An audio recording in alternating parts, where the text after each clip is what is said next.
now take you to the broadcast of It's Time with Reverend Nathaniel W. Martin. Here's Reverend Martin. Thank you, Dr. Blackwell, and let me say Hotep Varagani to my Africana Studies colleagues and contemporaries and seekers after the truth all. And let me hasten to say good morning or good afternoon or good evening, but certainly never good night and never ever goodbye, because I've always found goodbye is traumatizing. That's a personal decision, personal trauma. My name is the Reverend Nathaniel Wayne Martin. I'm the pastor of the New Life Institutional Baptist Church here in the city of Los Angeles, and we're located at the 8916 South Main Street, and we're worshiping with our sister church, the Shiloh Missionary Christian Church, of whom my good friend, the Reverend Dr. Adela F. Holliness, is the pastor. We invite you to come and share with us at any and all of our services. And truly, God has been good to our fellowship and good to our communion, and our coming together has been a blessing to everybody. This is a social justice offering presentation, and of course we're going to get off into a definition of social justice one of these days, but most of us, I presume, know what we're talking about. Social and justice, which means by justice, that means we strive at least toward equity, toward a level playing field. I think Dr. Jeremiah Wright said that it is a constant aiming or a push toward a better society. So that is a ballpark definition of social justice, and of course we apply the scriptures. We come to our broadcast from the scriptures, and Proverbs 14:34 says that righteousness exalteth a nation, but sin is a reproach to any people. And as we saw the war crimes committed by Hamas, but then we saw the war crimes being committed by the Israeli government. And a war crime is a war crime, and if you're guilty of murder, you're guilty of murder. And regardless of the just bellow definitions, those lofty definitions that they worked out in the Treaty of Versailles and other treaties, we still kill each other at an alarming rate, and with hatred and with malice, and we slaughter one another with indifference. And so that is what I am seeing. I don't know what you are seeing. You may have blinders on, but that is what I am seeing occurring over there in what y'all call the Holy Land. All I see is a war-torn land. I don't know how those people got over there, but I know it's been held ever since they got there. God tossed them out way back yonder, and originally under the Babylonians, and then he tossed them out again in 70 AD because of their to keep throwing God off the bus.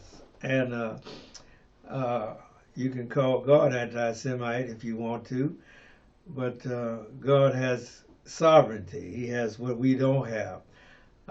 He can speak, and we have to lay down and die. He can speak, and we can live again. And so God says that they were stiff-necked and uncircumcised, and he tossed them out of their own land and scattered them all over the face of the earth.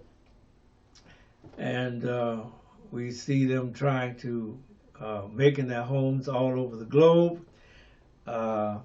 In Spain, under Torquemada, they had to come out. He tossed out of there. But of course, the king had to do something to let them Jews back in, because they were good for industry, they were good for business, they were good merchants, and the like. But these things are historical facts, and we can do what we want with the facts, but you can't change them. And so I think it's time that we started speaking out against these war crimes. When I heard Netanyahu said that we're cutting off the water and cutting off the electricity and we're cutting off the food, well, I knew that was a war crime, because that they have been doing that for 76 years to the Palestinians, just at on the down low. And they have been taking the Palestinians' land, running the Palestinians off their land. And you can go all the way back to the Balfour Declaration. It don't make no difference.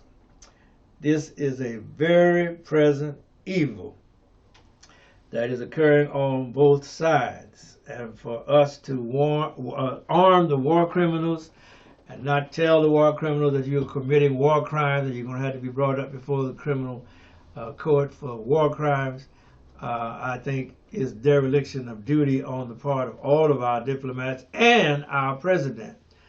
All right, now let me get to what I wanted to talk about today. I want to extend my condolences, although belatedly, to the family of the late Richard Roundtree, who was the first chef that I saw.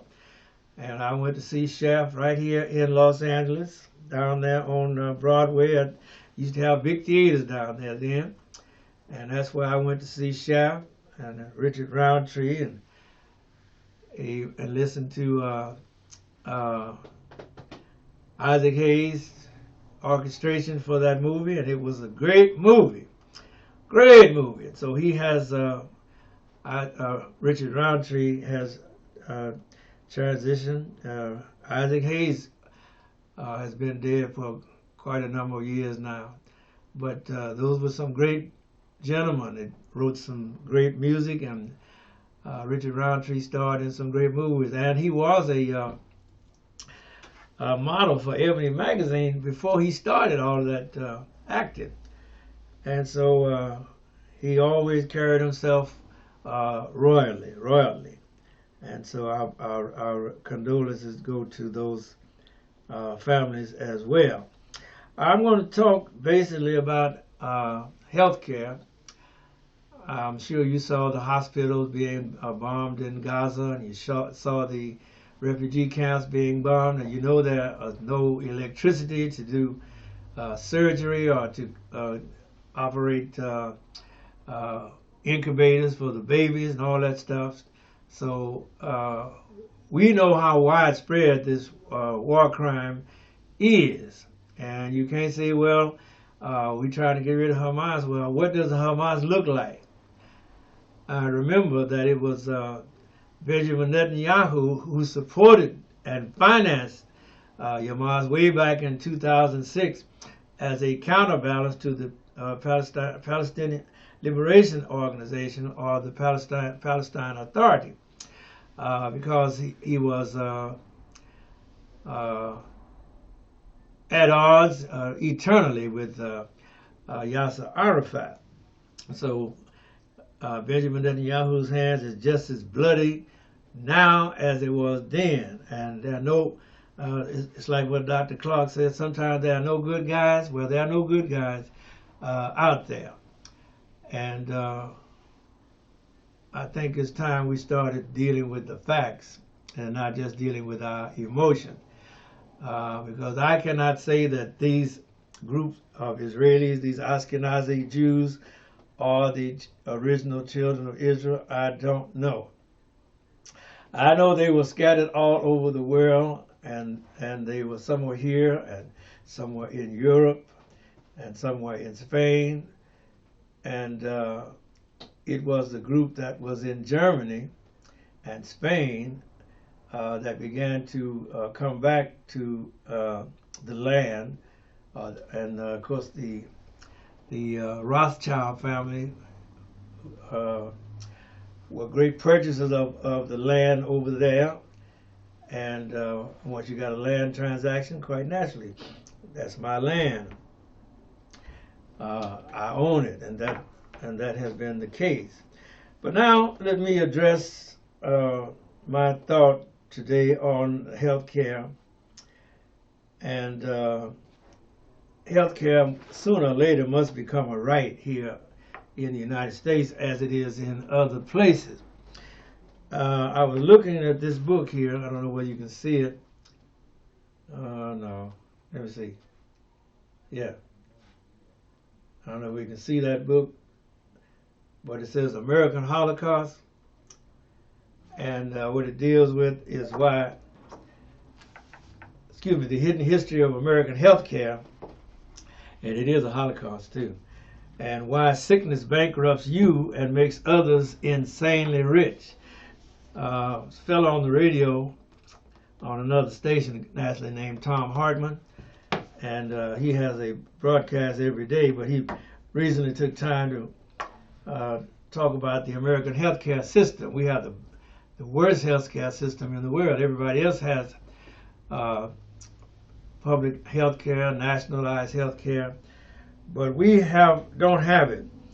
Franklin Roosevelt said we must do more, much more, to help the small income families in time of sickness. The overwhelming majority of the doctors of the nation want medicine kept out of politics. On occasions in the past, attempts have been made to put medicine into politics. Such attempts have always failed and always will fail. That is because the American Medical Association was staunchly against single payer. That's why you never had single payer or what you call national health care in the United States, or compulsory health care. You remember Barack Obama tried to get compulsory, but they shot that down. And national health care, we still don't have national health care. You have to be 65 and over before you begin to approach anything towards the national health care, and that's under Medicare. And be doggone it, they haven't undermined Medicare and giving you such a plethora of choices and changes that you got to wade through once a year. And suppose you're sick, or you're blind, or you're tired, or your mind don't work like it used to, or you got a stroke, or how you going to do all of that? But that's what you got to wade through every year in this country to get a modicum of health care. And if you choose the wrong one, you may have a cancer. Or say, well, I'm going to get over here in this Medicare Advantage, and then come to find out the advantage only accrues to the insurer. It doesn't accrue to you because they don't cover cancer. They don't cover your cancer drug.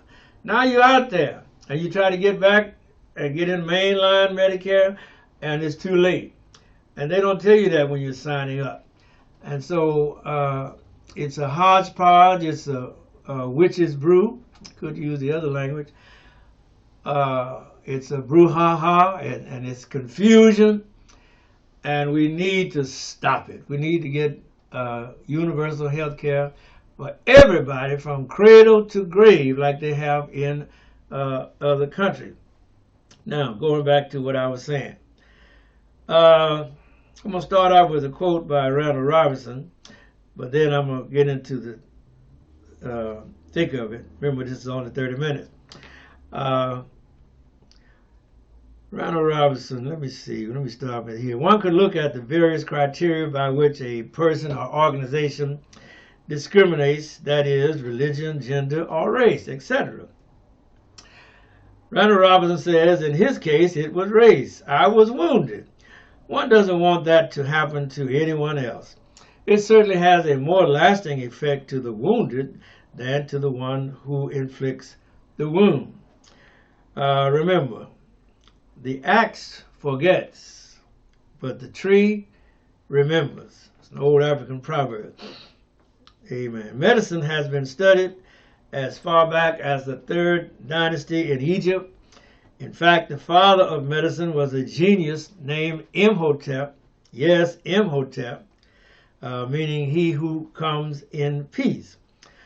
And no, not the interloper in Greece, Hippocrates, whom we credit with the Hippocratic Oath. Remember, the world started long before the 4th century BC. By the time that Hippocrates was born, Egypt had so many dynasties. They had constructed the pyramids. They had constructed the Sphinx. They had already done operations on the human brain and eye surgery. As a matter of fact, Hippocrates credits Imhotep as the true father of medicine. They don't teach you that in medical school, no, because it's a Western-centered, a Euro-centered curriculum that you study. But if you really study medicine, you're going to have to find out all of these things that folk want to gloss over and say, well, we don't know about Africa. We know about Greece. And see, if you only start in Greece, you don't have no thorough grounding in history. All right. In his 1921 book, Evolution of Modern Medicine, get the adjective modern medicine. See what Hippocrates and his crowd began to study was modern medicine as it was practiced in Greece. But remember, the Greeks did their best to get all of the learning and all of the knowledge and all of the intelligence that they could from where? Egypt. Even though they renamed those places Alexandria and Memphis, no. That was still original Egypt. Egypt was originally in Africa until the map maker carved it out of Africa. All right.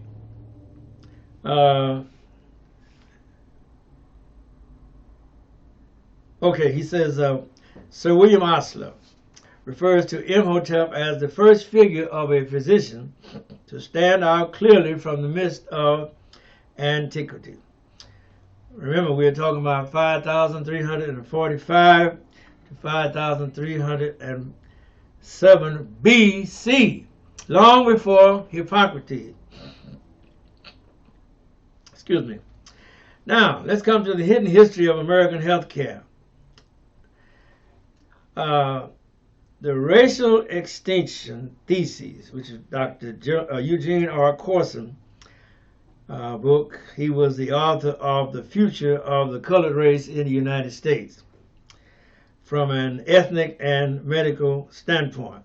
The book was first published in 1887. All right, I'm quoting now. People of African ancestry lacking the protective womb of slavery would die out for the simple reason that the black race was inferior to the white race. Now that's what you call scientific racism, but that's where medicine was practiced. That's where everything was practiced during that time. In 1887 and much of the 1900s as well. It has been a very, very, very rabid racist. All right, let me continue reading. Enslaved people from Africa had found themselves in a civilization of which they are not a product, and thus were less likely to be successful in the struggle for existence. Therefore, this Eugene Corson wrote in 1887, black people must suffer physically, a result which forbids any undue increase in the race. All right. Now, continue reading. The discovery of the race extension theory electrified a man named Frederick Hoffman, who became one of the principal actuarial people at a great insurance company called Prudential. Some of you might have Prudential insurance. All right, now, and this Hoffman spent the rest of his life trying to prove this man's theory, promoting it while campaigning to stop any sort of movement toward a national health insurance program that might prevent or slow down the extinction of black people in America. That's so important, I think I better read it again. And remember, it's taken from this little book. I think you can see that. The American Healthcare. The Hidden History of American Healthcare. Yes, it was a Holocaust. You ask those slave women that were operated on by Dr. J. Marion Sam. They would tell you it was a Holocaust.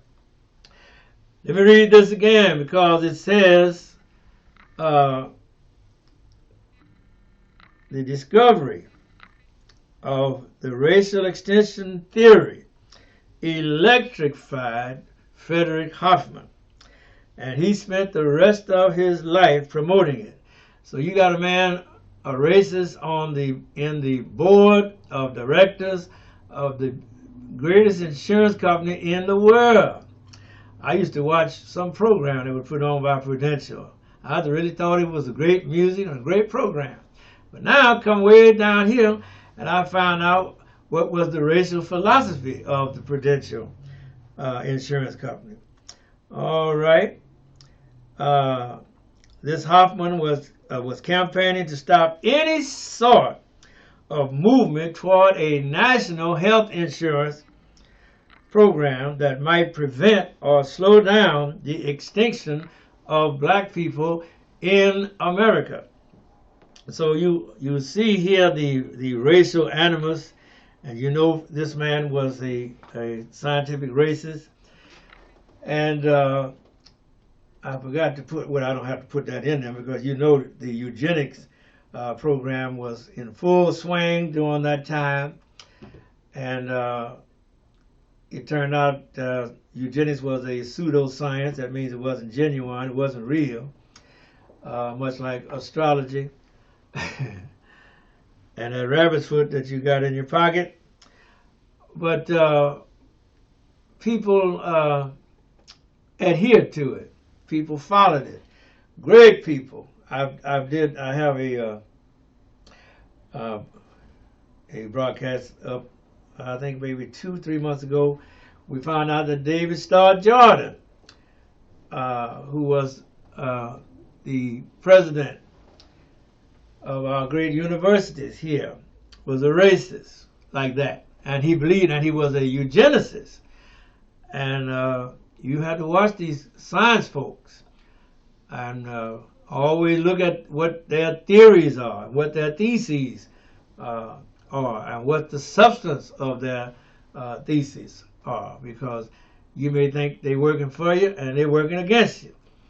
And unfortunately, a lot of American healthcare has not been to the advantage of any black person here in America, going because they still had those a lot of those beliefs that came up with slavery, which says that slaves don't have feelings, slaves don't have emotions, slaves don't feel pain like other people, and all those lies that still are out there, even though slavery is long gone, but they still look upon you as that person that was the descendant of those slaves.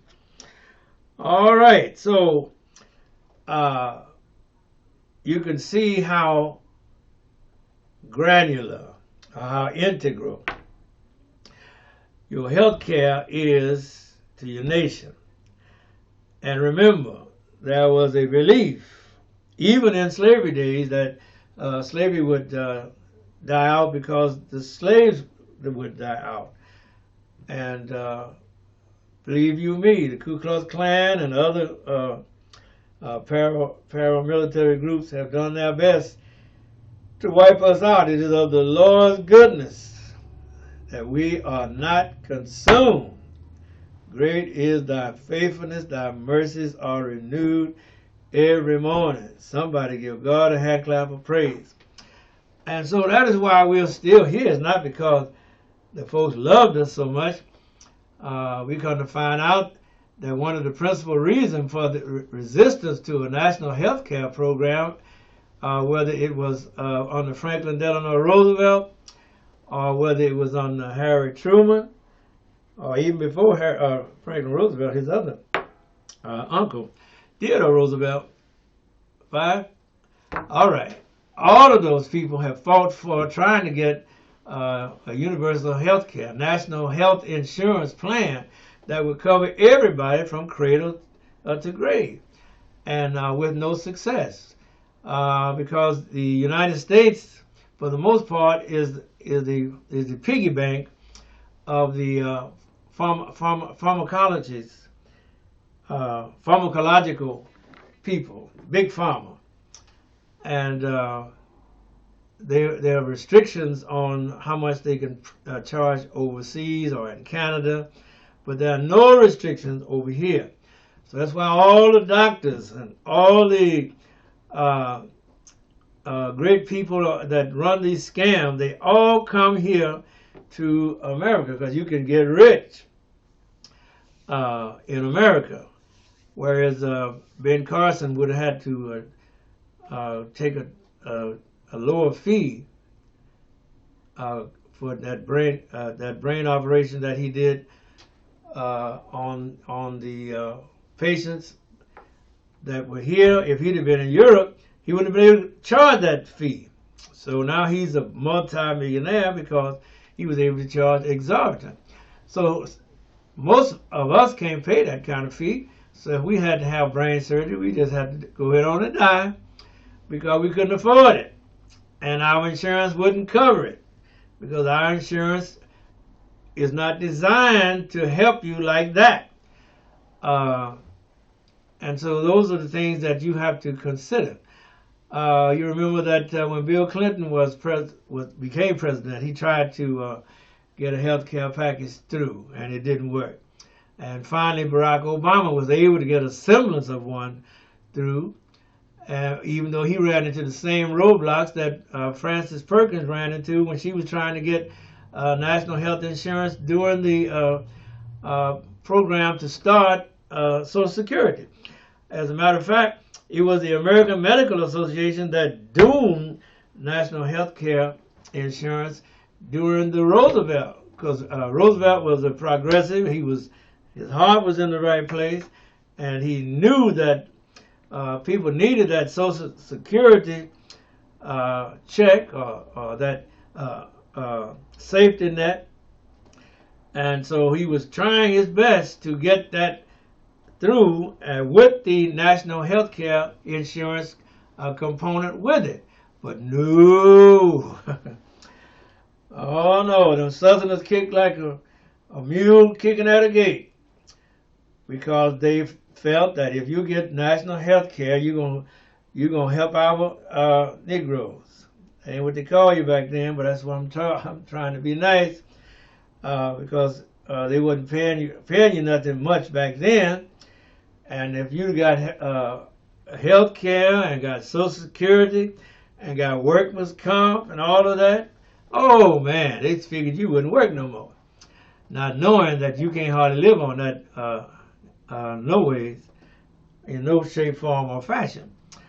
All right, now let me close out. In his own book, I'm talking about The Race, Trace, and Tendencies of the American Negro, Hoffman set out to prove that any time white people tried to help black people, especially by offering them health care services, the result was a disaster for both. He theorized that not only should there be no government assistance given to help African Americans recover from 3 centuries of property theft, forced labor, and legal violence, but that it is scientifically wrong to even consider the idea. Now, where have you heard that before?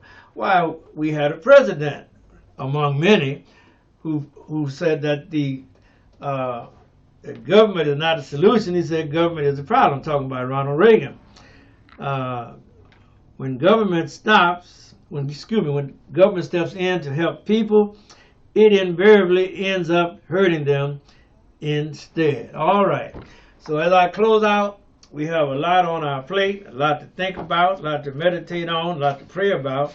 Please pray for our brothers and our sisters all over the world that are in war-torn lands, and we're in war-torn land right here where we're killing each other. So just keep your prayers going up. And remember, if you're working on a job, and they don't want to pay you, take my advice and don't work for them. Thank you. All right, Doc, we out of here. Love you. My good day.